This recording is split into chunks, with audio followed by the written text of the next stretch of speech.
Sisimulan ko na rin gawin ang pang-dessert natin na buko Pandan! pandan. Sige, go, go, go. Very special sa akin tong buko pandan na to. Bakit? Kasi ito yung unang-unang dessert na ginawa ko nung una ako nag-guest dito. Talaga? Nung una kitang magkasama? Yeah. Talaga? Memorable talaga yun? Oo, buko Not pandan. about 10 years.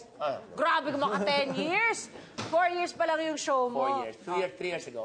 Okay, so anyway, Yeah, ang go ahead. gagawin natin, i-dissolve lang natin ang ating gulaman powder. Okay. So green siya. Dagdag na rin natin ang sugar. Sige. Sige, tuloy mo lang yan. At fried ko yung aking patatas.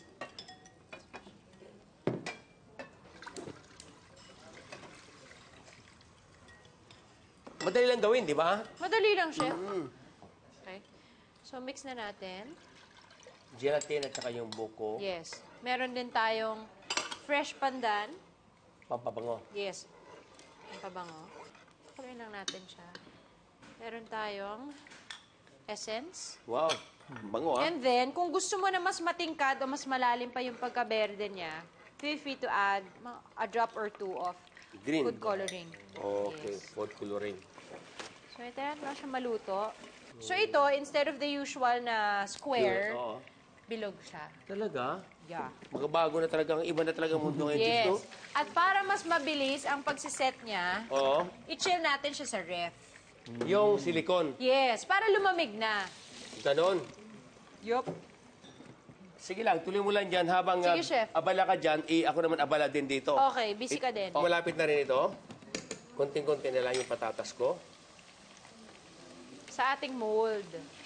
Yan. Ilagay ko na rin yung bell pepper, Jeff. Yan. Jeff, ano mga paborito mong dessert na Pinoy? Ako, pandan, actually. One of my favorites. Talaga nga naman, Oo, oh. kasi kahit na ano lagyan mo ng pandan, kahit kanin, di ba, may pandan dito. Yes. Oo, ibang flavor na kaagad yun. So, anything with pandan, masarap talaga para sa akin. So, Buko pandan. sarap. Mga 15 to 30 minutes, 20 minutes, pwede na yan. Para pagkatapos niya kumain, dessert na, di ba? Yeah, that's right. So, for the mixture, we need buko, Buko. syempre. So, just combine everything Gata. in a bowl. Ano yung gata? Yes, coconut milk. Then, all-purpose cream. All-purpose cream. Condensed milk. Condensed milk. Uy, sarap yan. Talaga. Of course. Tapos, Then, sago. sago. Uy, sarap. And fresh buko meat.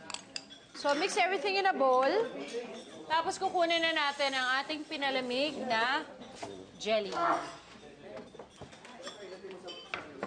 Ang bilis lang nito, see?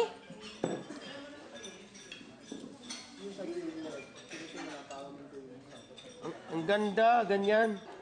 Kung nga ano instead na puputulin mo, yan na yun. Yes. Yan na siya. Magaya nga yan. Wala.